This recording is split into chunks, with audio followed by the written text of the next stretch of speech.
Hello guys, ഇന്നൊരു തട്ടിക്കൂട്ടാണ് കേട്ടോ. പക്ഷേ ടേസ്റ്റിൽ നമ്മളൊരു കോംപ്രമൈസും ഇല്ല. അത് പഴയ പോലെ തന്നെയാണ്. പെട്ടെന്ന് എന്തെങ്കിലും ഒപ്പിക്കണമല്ലോ എന്ന് തോന്നിയപ്പോൾ ഒരു ഐഡിയ ആണ് കേട്ടോ അത്. 3 കോഴിമുട്ടയും അതിലേക്ക് 1 സ്പൂൺ വാനില എസൻസും ആവശ്യത്തിനുള്ള പാലും ഒഴിച്ചിട്ട് പിന്നെ അതിന് വേണ്ടത്ര മധുരമിട്ട് നന്നായിട്ട് ഇളക്കുക. പിന്നെ ഇളക്കുമ്പോൾ ശ്രദ്ധിക്കുക, പഞ്ചസാര പൊടിച്ചതായാലും അത്രയും നല്ലത്.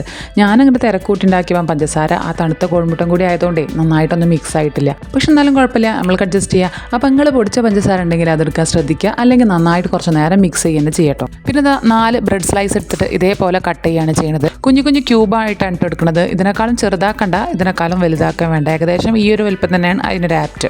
ഇനി നമ്മൾ കേക്ക് പാൻ ചൂടാക്കിയിട്ട് ഇതിലേക്ക് നമ്മൾ നേരത്തെ അടിച്ച് വെച്ചിട്ടുള്ള ആ മിക്സ് ഉണ്ടല്ലോ അത് കുറച്ച് ഒഴിച്ചു കൊടുക്കുക. എന്നിട്ട് ഈ ബ്രെഡ് കംപ്ലീറ്റ് ഇതിൻ്റെ മേലൊന്ന് നിരത്തിച്ച് കൊടുക്കുക. നിരത്തി വെച്ചതിന് ശേഷം കയ്യിലോ സ്പാച്ചുലോ എന്തോന്ന് വെച്ചിട്ട് അതൊന്നിങ്ങനെ പ്രസ് ചെയ്ത് അമർത്തി ഒന്ന് സെറ്റ് ആയതിന് ശേഷം ബാക്കിയുള്ള മാവും കൂടി ഇതിൻ്റെ മേലെ ഒഴിച്ചിട്ട് നമ്മൾ പരിപാടി കഴിഞ്ഞ് ഇത്രയേ ഉള്ളൂ സംഭവം കേട്ടോ.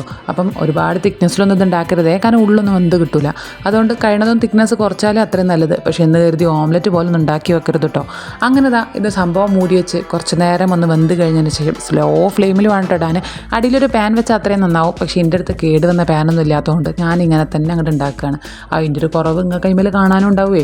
അങ്ങനെ സംഭവം മൂടി വെച്ച് അപ്പുറത്തെ ഭാഗം നമ്മളൊരു ചൂടായ പാനിലേക്ക് ഇട്ട് ആ ഭാഗം കൂടി വേവിച്ച് കഴിഞ്ഞപ്പം സംഭവം റെഡി ആയിട്ടുണ്ട്. പെട്ടെന്ന് ഉണ്ടാക്കാൻ പറ്റിയൊരു സ്നാക്ക് തന്നെയാണ്. ഇതിന് എക്സ്ട്രാ ഓർഡിനറി ടേസ്റ്റാണ് എന്നൊന്നും ഞാൻ പറയണില്ല. നോർമൽ നിങ്ങളെല്ലാവർക്കും അറിയുന്ന ടേസ്റ്റ് തന്നെയാണ്. കാരണം ബ്രെഡും പാലും ആണല്ലോ, പിന്നെ കോഴിമുട്ടയും. അപ്പോൾ സംഭവം നിങ്ങൾ ഇതേപോലെ ഒന്ന് ട്രൈ ചെയ്ത് നോക്കുക. വളരെ എളുപ്പത്തിൽ ഉണ്ടാക്കാൻ പറ്റിയൊരു ഈവനിങ് സ്നാക്ക് തന്നെയാണ് കേട്ടോ.